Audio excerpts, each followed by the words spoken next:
Well, I'm also fine. So, as we are discussing about the STQB exam, hopefully you are enjoying my videos. So, why I'm doing like that, understand that this is a theory thing. So, we have no need to, other tool and technology required. Just we have notes, so we are go through. Just what you can do, you can note down a few points over the notepad or notebook where you are comfortable, whenever you are comfortable, and you can note down over the phone also. So I'm just explaining all those things, and you can use your earbuds, headphones, earphones. Just listen carefully what I'm saying and what I'm explaining, because as per my experience, I'm explaining few things also where I have need. Otherwise, very simple. This is very simple English language, so you are understanding. You will understanding when I will try to start speak this language and start to explain any particular definition or anything else. You can learn easily, not a big deal. So come to the point, is the error, defect, failure and root causes. Let come to the one by we discuss one by one every points.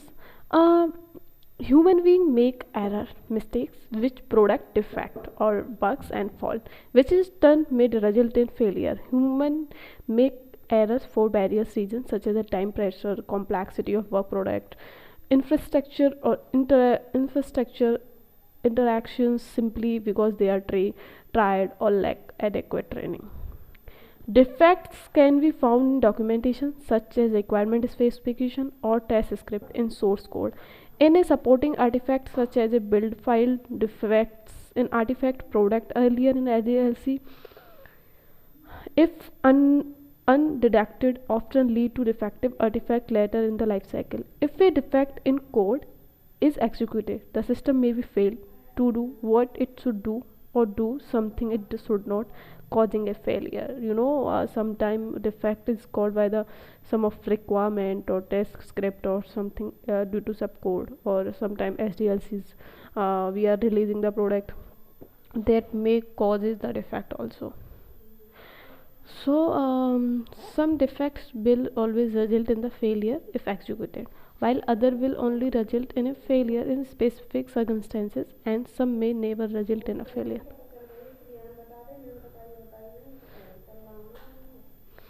Error and defects are not only causes of failure. Failure can also be caused by environmental conditions, such as when radiation or electromagnetic or field cause defect in firmware. A root cause is in a fundamental reason for the occurrence of a problem. Example, situation that lead to errors. Root causes are identified through root cause analysis, which is typically performed when a failure occurs or a defect is identified. It is believed that further similar failure or defects can be prevented or their frequency reduced by addressing the root cause, such as by the removing it. Got it my point? This is the different things according to error, defects, failure or root causes.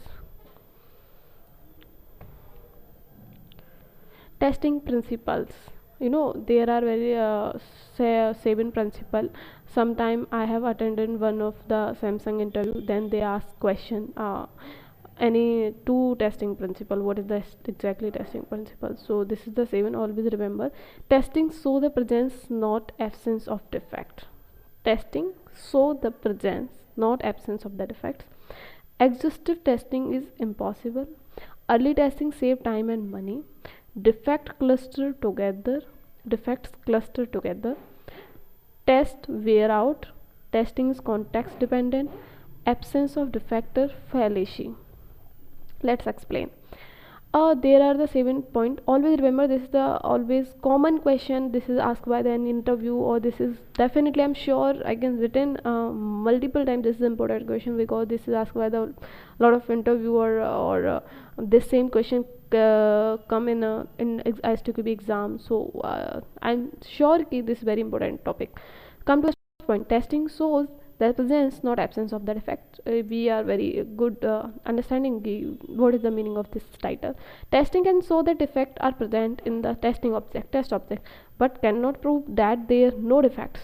Testing reduces the probability of defects remaining undiscovered in the test object. But even if no defects are found, testing cannot prove test object correctness. Exhaustive testing is impossible. Testing everything is not feasible except in trivial cases. Rather than attempting to test exhaustively, test technique, test case prioritization, and risk-based testing should be used for on test efforts. Like we have need to all the test cases we perform at a time, or when we get a build then we perform entire test case. It is not possible. We will focus prioritize, like this one feature is come in this build, so we will focus on that particular feature, or we can as well as we will prioritize according to risk based. So that is called the exhaustive testing is impossible. Early testing save time and money. Defects that are removed early in the process defects that are removed early in the process will not causes defects that are removed early in the process will not cause a subsequent defect in the derived work product. The cost of quality will be reduced since fewer failure will occur later in the SDLC.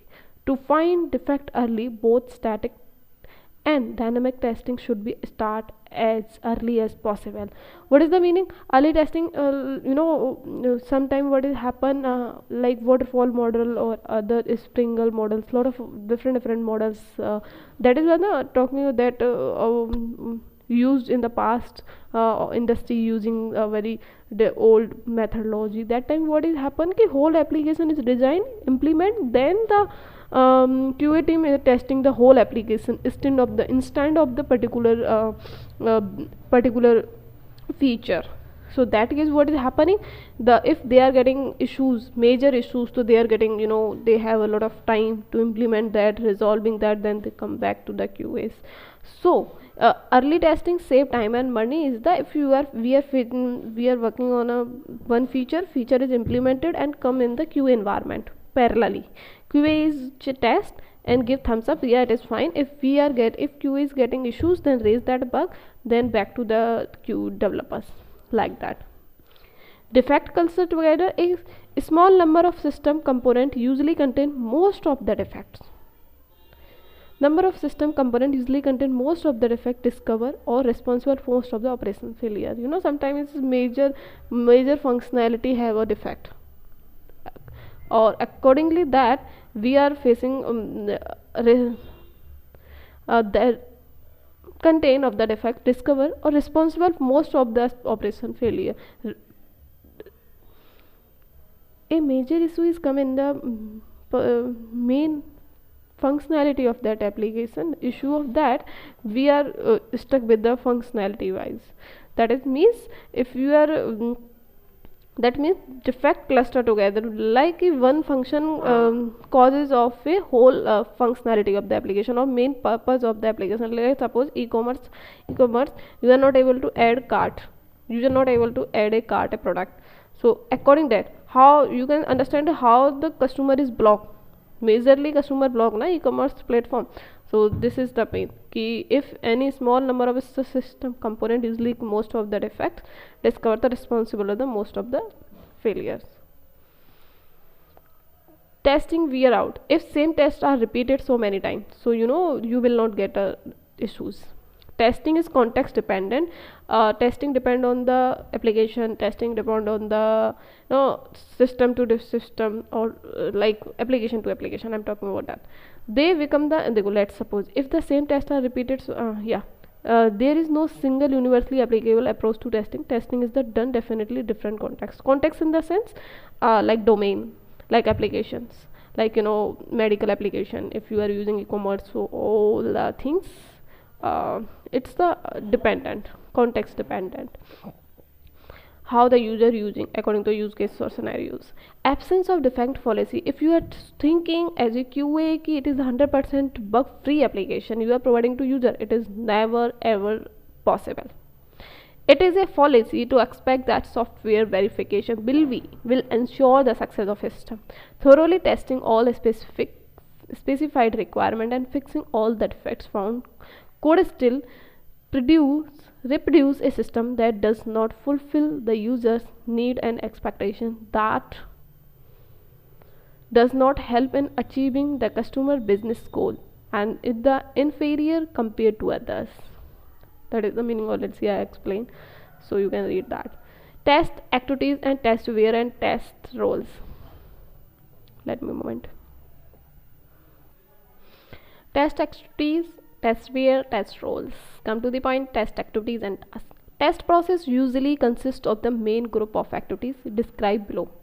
Although many of these activities may appear to follow a logical sequence, they are often implemented intervallically or in a parallel. These testing activities usually need to the system and the project. Test planning, test monitoring, test analysis, test designing, test implementation, test execution, test completion. This is under the text activity. Test planning, we have need to plan whole thing in Excel sheet or whatever we are using tool. So consisting of defining the test object and the selecting the approach and basis achieving the objective within the constraint imposed. Test monitoring and control. Test monitoring involve the ongoing checking of all activities and the comparison of actual progress against the plan. Test control involve the taking the action necessary to meet the objective of the testing. Test monitoring and control are further explained. Test analyzing includes analysis the test basis to identify testable features and to define the prioritized associated test condition together with the related risk and risk level. The test basis and the test object are also evaluated to identify defects they may contain and to assess their testability. Test analysis is often supported by the user of test technique. Test analysis answers the question what to test in terms of the measurable coverage criteria. Test design, including elaborating the test condition into test cases and other tests where these activities often involve the identification of coverage items which serve as a guide to specify test case inputs. Test techniques can be used to support this activities test design. Also includes defining the test data requirement, designing the test environment, and identifying any other required infrastructure and tool. Test design answers the question how to test. Test implementation include creating, acquiring the tests where necessary for test execution, test data. Test cases can be organized into tests, procedures, and often assembled into test suite. Manual and automated test scripts are created. Test procedures are prioritized or arranged within a test execution schedule or efficient test execution. The test environment is built and verified to be set correctly. Test execution include running the test in accordance with the test execution schedule. Test execution may be manual or automated. Test execution may take many forms, including continuous testing or pair testing sessions. Actual test results are compared with the expected result. The test results are logged. Anomalies are analyzed to identify their likely causes. This analysis allows us to report the anomalies based on the failure observed.